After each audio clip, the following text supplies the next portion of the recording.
Olá, esse é o SmartCast, um produto da Escola Superior da Magistratura Tocantinense.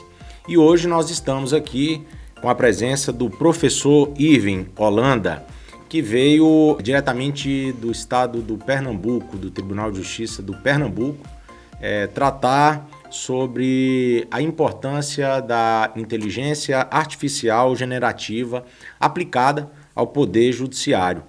Professor, na sua perspectiva, quais são os desafios da inteligência artificial aplicada à prestação jurisdicional? Os desafios maiores que nós nos encontramos agora adiante é a questão da regulamentação. Então vejam que a resolução número 332 de 2020 do CNJ, a época que ela foi editada, ela era voltada para um tipo de inteligência artificial que não era a inteligência artificial generativa. Era uma espécie de protótipos de robôs podendo ser classificados como inteligência artificial fraca, que era mais voltada à automação de etapas processuais.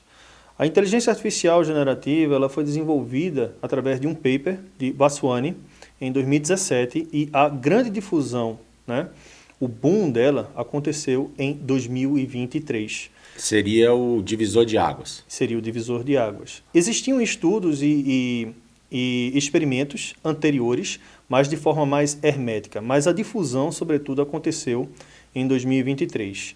Então, eu diria que a regulamentação é um dos desafios, que hoje em dia temos um grupo de trabalho em curso no Conselho Nacional de Justiça, buscando, já temos até uma minuta de regulamentação, mas a gente também não pode fechar os olhos para também a utilização de dados sensíveis dos jurisdicionados nesse tipo de ferramenta. Sim, professor.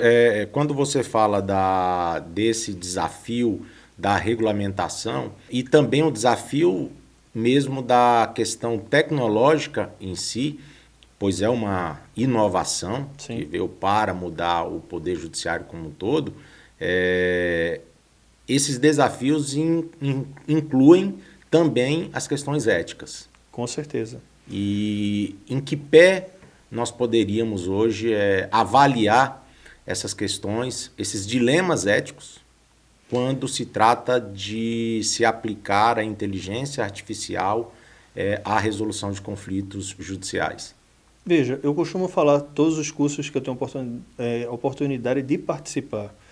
Hoje em dia é importante, é prudente ter um cuidado especial com a utilização dos dados sensíveis dos jurisdicionados.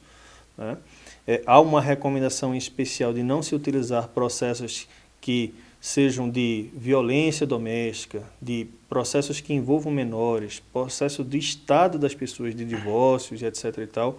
A gente tem recomendado a não utilização direta desses informações, desses processos dentro da ferramenta da inteligência artificial generativa como uma forma de prudência, mas é também possível trabalhar se você fizer uso da manipulação ética desses documentos.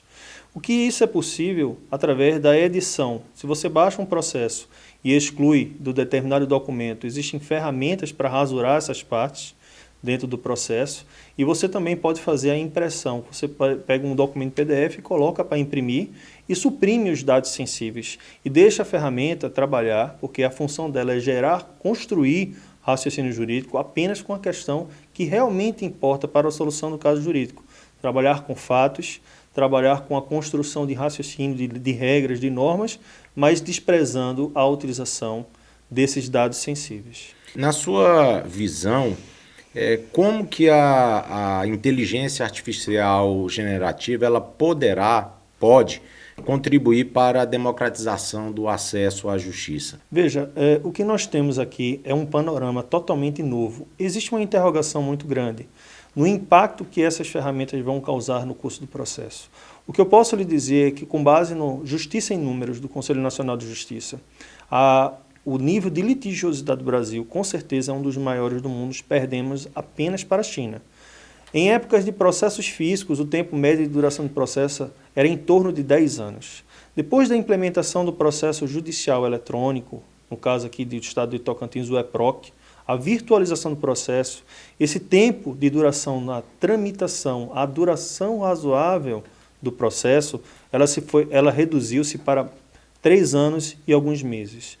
Com o uso da inteligência artificial generativa, com a possibilidade de análise automatizada dessas etapas processuais, a gente pensa, e ainda não há um estudo, ainda está em análise no CNJ, o impacto dessas ferramentas, mas a gente acredita que o tempo médio de duração de um processo deva cair para menos de 6 meses. Hoje você falou do Justiça em Números e do fato de que nós temos hoje o segundo judiciário em termos de volume processual no mundo, perdendo só para a China.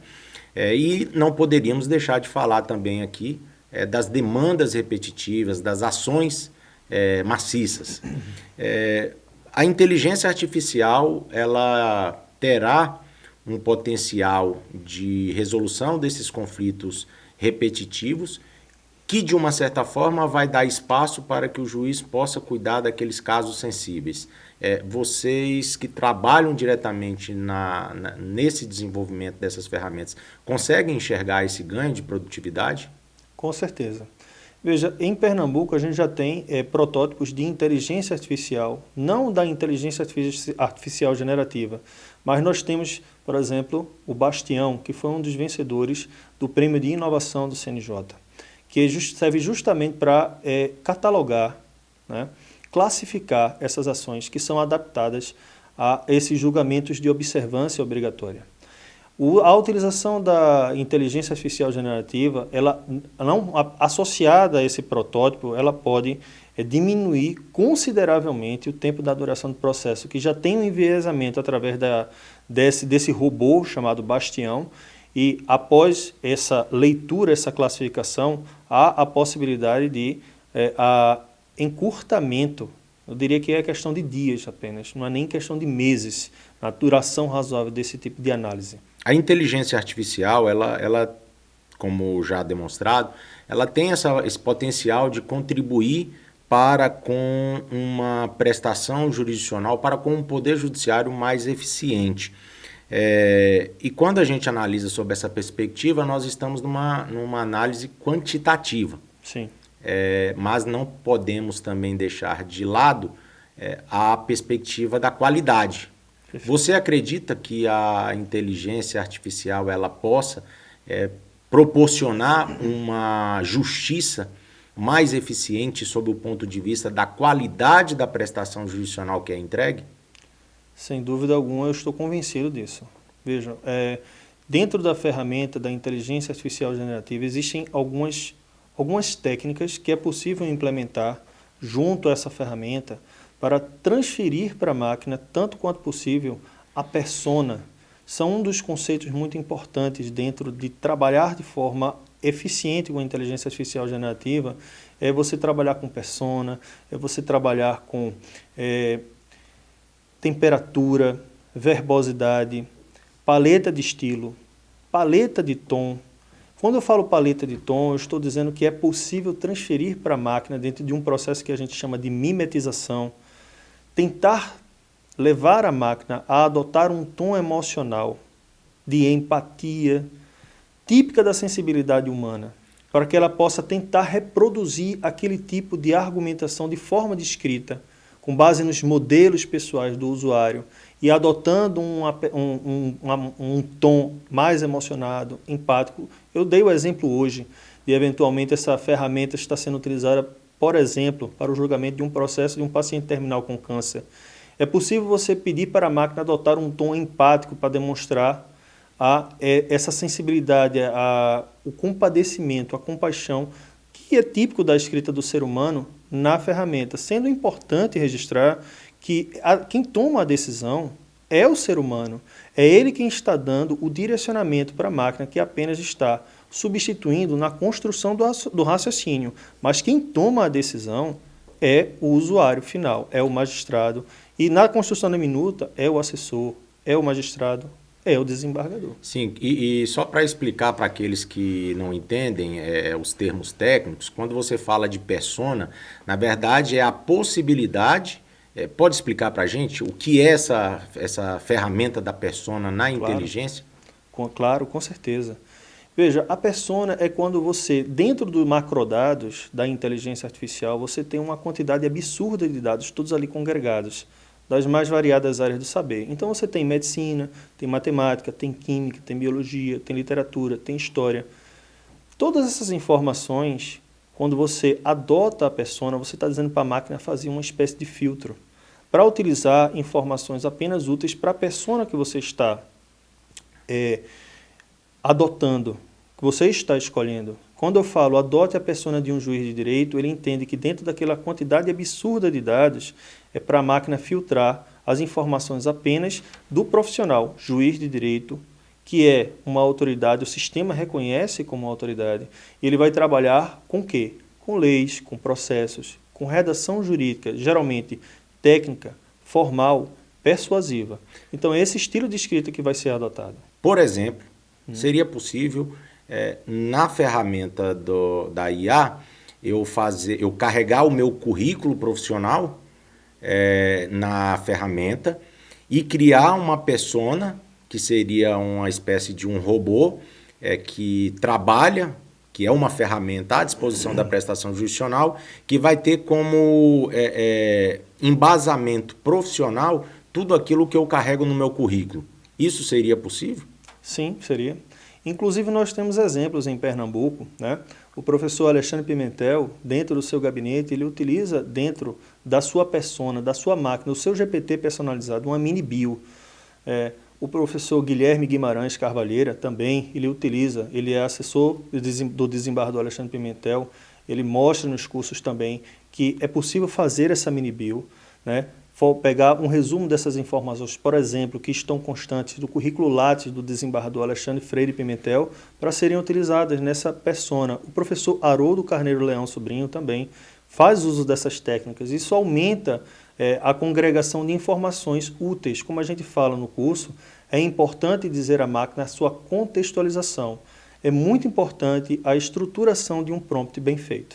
Sim, o prompt é, em linguagem simples, uma espécie de um robô que é criado dentro do sistema da inteligência. Poderia falar quais são as ferramentas de inteligência que nós temos hoje disponíveis, além do chat GPT, que todos já conhecem pelo noticiário? Veja, existem várias ferramentas de inteligência artificial generativa.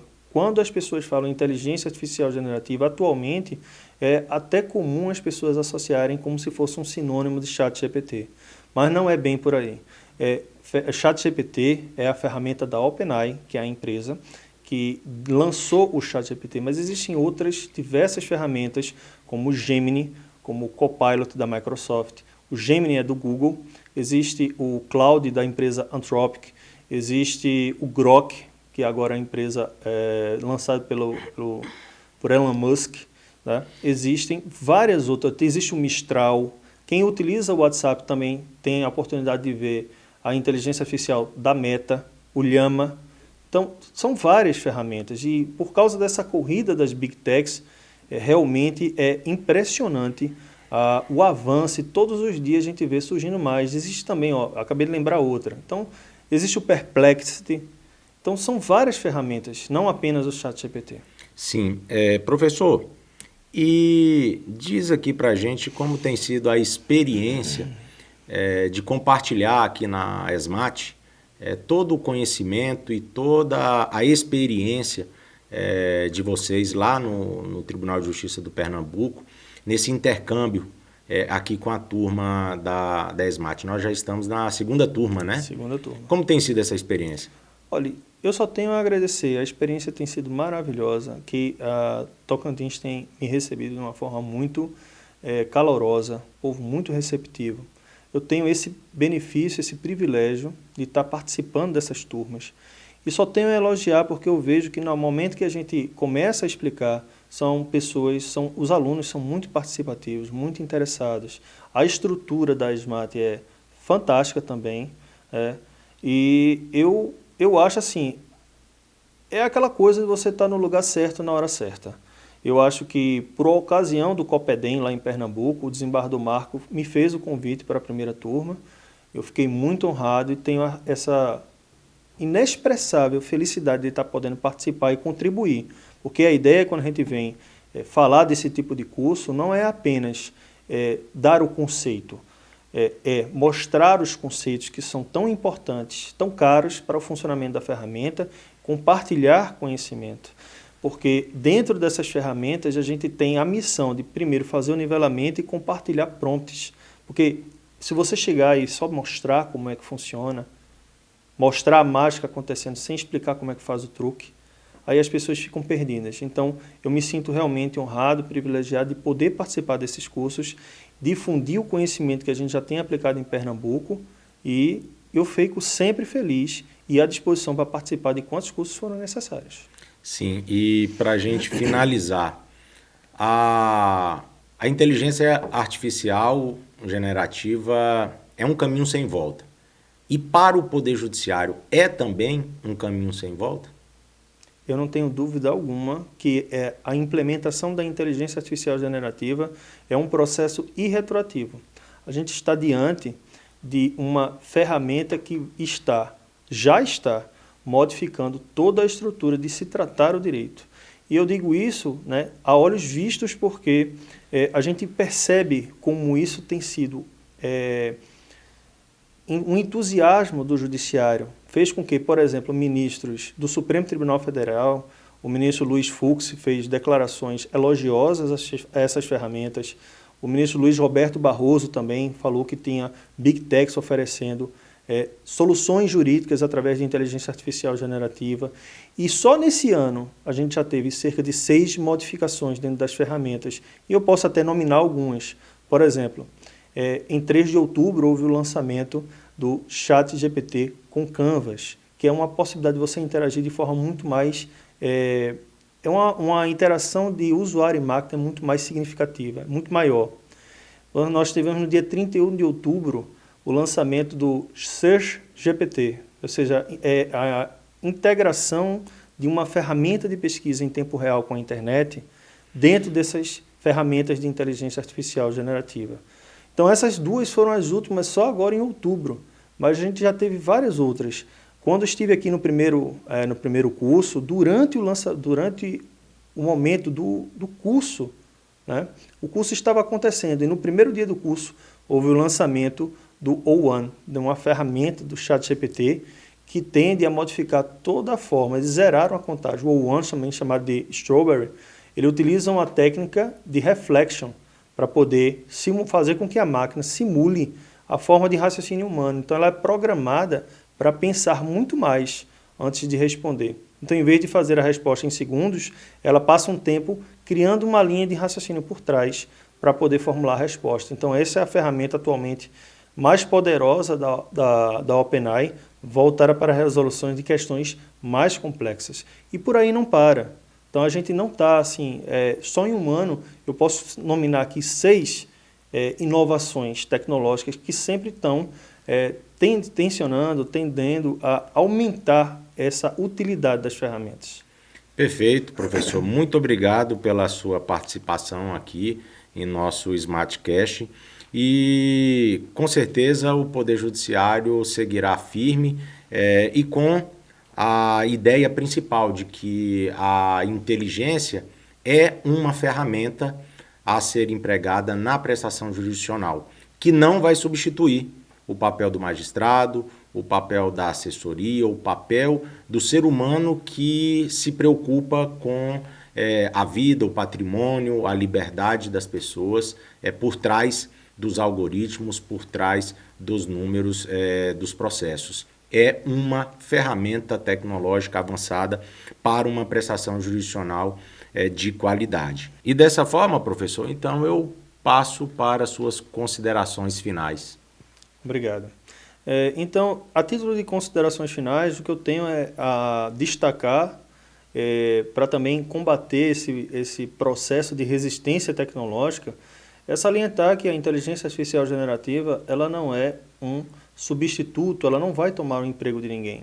Ela é uma assistente, ela deve ser vista, né, como um auxiliar na atividade profissional, mas sempre atento ao fato de que essas tecnologias elas vêm para auxiliar, subsidiar na construção de raciocínio jurídico, mas a supervisão constante, final, de acurácia deve ser sempre realizada pelo usuário. Então, quero agradecer então esse convite, né, que foi me feito aqui para participar desse podcast. Estou honrado com o convite e fico à disposição para tudo mais que for necessário, né? Fico feliz em contribuir sempre que for preciso e for solicitado. Nós que agradecemos. E este foi mais um SmartCast, uma produção da Escola Superior da Magistratura Tocantinense.